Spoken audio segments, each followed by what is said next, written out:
अस्सलाम वालेकुम। तो इस वीडियो के अंदर हम लोग सेशंस के ऊपर बात करेंगे कि किस तरह से हम लोग सेशंस को ट्रेड कर सकते हैं। आप लोगों ने आमतौर पर देखा होगा कि जब भी हमारे पास प्राइस एक कंसोलिडेशन रेंज के अंदर आती है या जब भी प्राइस हमारे पास एक ऐसे ट्रेंड के अंदर होती है जिसके अंदर हमारे पास कोई हाई टाइम फ्रेम पीरियड या ना हो, तो उसके अंदर काफ़ी ज़्यादा कन्फ्यूजन होती है कि किस हिसाब से हम ट्रेड लें। और ख़ास तौर पर अगर हमारे पास कोई पीरियड है भी, तो आप लोगों को देखने को मिलेगा कि प्राइस उन जोन्स को रिस्पेक्ट नहीं देगी, क्योंकि मार्केट ने उसके दूसरी साइड पर लिक्विडिटी जो पड़ी है उसको टारगेट करेगी। तो इस वीडियो के अंदर हम लोग इसी के ऊपर बात करेंगे कि किस तरह आप लोग इन जोन्स को पहचान सकते हो। तो स्टार्ट करते हैं आज की वीडियो को। तो हमारे पास टोटल 4 सेशंस होते हैं।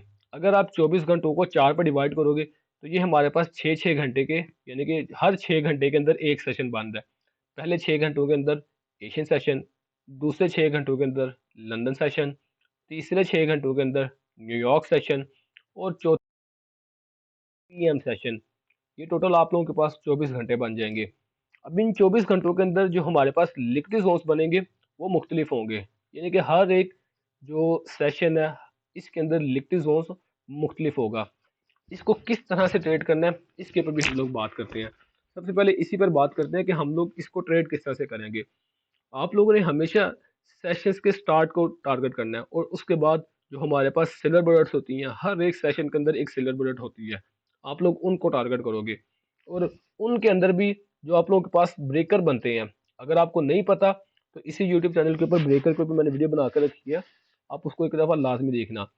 सेशंस के अंदर भी आप लोग ब्रेकर को ज़्यादा टारगेट करो, क्योंकि आप लोगों को देखने को मिलेगा कि ब्रेकर को मार्केट बहुत ज़्यादा रिस्पेक्ट देगी, क्योंकि हमारे पास एक हाई प्रोबेबिलिटी कंडीशन के लिए ज़रूरी होती है लिक्विड हंट, स्टॉप हंट यानी कि। तो यहाँ पर अगर आप एक ब्रेकर के अंदर देखोगे, एक ब्रेकर के अंदर होता क्या है, ब्रेकर देख रहे हो, मार्केट एक रीसेंट लो लगाएगी, एक नया लो क्रिएट करेगी और फिर पंप करेगी। अब जब मार्केट ने यहाँ पर एक नया लो क्रिएट किया, यहाँ पर क्या किया है, प्रीवियस लो से लिफ्ट ली है।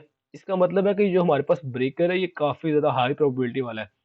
इसलिए मैं आप लोगों को बोल रहा हूँ कि जब भी आप सेशंस के अंदर ट्रेडिंग करोगे तो आप लोग कोशिश करो कि मैक्सिमम ब्रेकर्स को टारगेट करो। अब उसके ऊपर बात करते हैं कि हम लोग इन सेशंस को किस तरह से ट्रेड कर सकते हैं, किस हिसाब से, यानी कि हमारे पास कौन कौन से लिक्विड जोन होंगे। एंट्री तो हमने पता लगा ली, हमारे पास जितनी भी पीरियड्स हैं उन सब को आप यूज़ कर ही सकते हो। उनके अंदर भी जो ब्रेकर है वो काफ़ी ज़्यादा हाई प्रोबेबिलिटी वाला है, तो उनके अंदर आप लोग किस तरह से ट्रेड कर सकते हो। नॉर्मली जो हमारे पास एशियन सेशन होता है, इसके अंदर आप लोगों को मूवमेंट ना होने के बराबर ही देखने को मिलेगी, यानी कि एशियन सेशन सिर्फ कंसोलिडेशन के अंदर ही आता है। और ये हमारे पास आप लोगों को ज़्यादातर टाइम यही देखने को मिलेगा कि मार्केट या प्रीवियस डे का न्यूयॉर्क सेशन का हाई लो होगा, उसको अगर ले भी लेगी तो फिर भी मार्केट इसी तरह कंसोलिडेशन फेज के अंदर ही आएगी। तो एशियन सेशन को ट्रेड करने का तरीकाकार यही है कि आप इसे ट्रेड ही ना करो, क्योंकि इसके अंदर आप लोगों को 70 टू 80% टाइम सिर्फ कंसोलिडेशन देखने को मिलेगी। दूसरे नंबर पर आती है बात लंदन सेशन की। अगर हमारे पास एशियन सेशन एक रेंज के अंदर है, तब आप लंदन सेशन को ट्रेड ना करो, क्योंकि आप लोगों को फिर देखने को मिलेगा कि अगर एशियन सेशन हमारे पास एक ट्रेंड के अंदर आ रही है तो लंदन सेशन फिर हमारे पास चॉपी होगा। लंदन सेशन के अंदर हमारे पास सिर्फ कंसोलिडेशन होगी और हमारे पास कोई मूवमेंट नहीं होगी। लेकिन उसके बरक्स अगर हमारे पास एशियन सेशन कंसोलिडेशन के अंदर है तो लंदन सेशन हमारे पास एक फेक मूव के अंदर आएगा, यानी कि लंदन सेशन के अंदर या market high of the day या लो ऑफ द डे लगा देगी। और अगर ऐसा नहीं है तो फिर कंसोलिडेशन वाली सूरत होगी, और अगर ऐसा भी नहीं है तो फिर मार्केट यहाँ पर लोगों को मैनिपुलेट करेगी और लंदन सेशन यूज होता है। यानी कि नॉर्मली ऐसा होगा कि प्राइस इस तरह हाई ऑफ द डे लगा देगी और फिर आगे हमारे पास जो न्यूयॉर्क सेशन होगा वो कंटिन्यू ट्रेंड के लिए होता है, यानी कि यहाँ मार्केट बाय साइड की तरफ ट्रेंड को कंटिन्यू कर देगी या फिर हमारे पास मार्केट सेल साइड की तरफ कंटिन्यू कर देगी।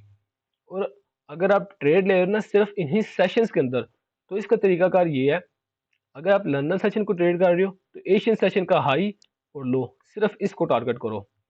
अब इसी तरह अगर आप लंदन सेशन को ट्रेड कर रहे हो तो आप सबसे पहले ये देखो कि हमारे पास लंदन सेशन ने दिखाया क्या है। अगर लंदन सेशन ने हमारे पास एक सेल साइड की तरफ मूव दिखाई है तो सिंपली आप इकोनॉमिक कैलेंडर ओपन करो। अब देखो कि इकोनॉमिक कैलेंडर आप लोगों को क्या बोल रहा है।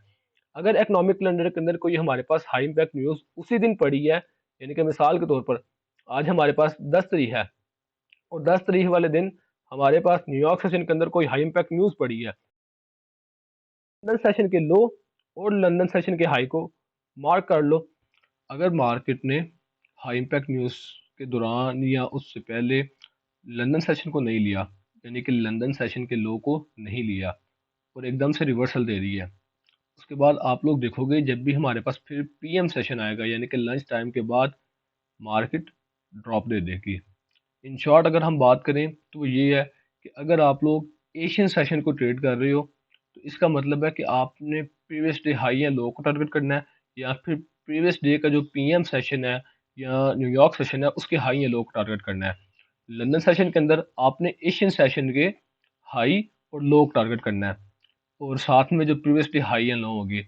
उसके बाद न्यूयॉर्क सेशन के अंदर आप लोगों ने लंदन सेशन के हाई और लो को टारगेट करना है, और उसके बाद एशियन सेशन के हाई या लो को, उसके बाद प्रीवियस डे हाई या लो को। और इसी तरह जब पीएम सेशन आएगा तो न्यूयॉर्क सेशन के हाई या लो को, लंदन सेशन के हाई या लो को, एशियन सेशन के हाई या लो को, या प्रीवियस डे हाई या लो को। इस तरह अगर आप एक तरतीब से यानी कि इन जोन्स को टारगेट करोगे और इन इन जगहों पर अपने पार्सल्स को रखोगे तो आप लोग देखोगे कि आपकी ट्रेडिंग स्किल काफ़ी ज़्यादा इंप्रूव होगी। जाहिर सी बात है ये स्कैल्प्स ही होगी, लेकिन ये स्कैल्प्स भी आप लोगों को काफ़ी अच्छा गेन करके देंगी अगर आप इनको एक तरतीब से यूज़ करोगे। तो अब ज़रा हम कुछ एग्जांपल्स की तरफ देखते हैं। ये सबसे पहले एशियन एशियन सेशन की एग्जांपल है। आप लोग यहाँ पर देख सकते हो कि प्राइस ने एशियन सेशन के अंदर क्या किया है। ठीक है, जैसा कि हमने बात की थी एशियन सेशन के अंदर मैक्सिमम कंसोलिडेशन ही होती है कि यहाँ पर प्राइस ने किस तरह की डिलीवरी दी है, कुछ भी नहीं हुआ। लेकिन इस फील्ड गैप तक मार्केट ने आने के लिए देखो, यानी कि मार्केट एक ही लेवल पर आई है, कितना बड़ा एक ड्रॉप वाला मूव दिखाया, यानी कि बेरिश कैंडल दिखाई है। उसके बाद यहाँ पर फील्ड गैप भी क्रिएट किया, लेकिन वहाँ पर उसके बाद कंसोलिडेशन स्टार्ट कर दी है, और ये एक तरह का इंडिकेशन होता है कि मार्केट रिवर्स होने लगी है। ठीक है, और उसके बाद देखो मार्केट रिवर्स हुई भी, और यहाँ पर जितने भी बुलिश पीरियड्स बनी थी या बेरिश पीरियड बनी थी मार्केट ने उन्हें रिस्पेक्ट नहीं दी और आकर एक फील्ड गैप पर टैप हुई है तो वहां से ड्रॉप कर गई है। और यही हम एशियन सेशन से उम्मीद भी लगानी चाहिए कि एशियन सेशन के अंदर या तो मार्केट प्रीवियस सेशन के यानी कि प्रीवियस डे पीएम सेशन या न्यूयॉर्क सेशन का हाई या लो को लेगी, या फिर सिर्फ कंसोलिडेशन करेगी। अगर ट्रेंड के अंदर आ गई है फिर तो आप एशियन आगे लंदन सेशन को ट्रेड करोगे ही नहीं। अगर ट्रेंड के अंदर नहीं है तो फिर आप लंदन सेशन को आगे ट्रेड कर सकते हो। यानी कि लंदन सेशन के अंदर हमने क्या करना है, सबसे पहले एशियन सेशन के हाई या लो को टारगेट करना है। देख सकते हो आप यहाँ पर मार्केट ने एशियन सेशन के हाई को भी लिया है, और रिसेंट हाई यानी कि ये पीएम सेशन का हाई बन रहा होगा, मार्केट ने उसे भी लिया है ड्रॉप, और फिर सिल्वर बुलेट के टाइम मार्केट ने एक रिवर्सल दे दिया है। ये चीज़ें आप लोग को देखने को मिलेगी लंदन सेशन के अंदर। आप एशियन सेशन का हाई या लो इन दोनों को टारगेट कर सकते हो।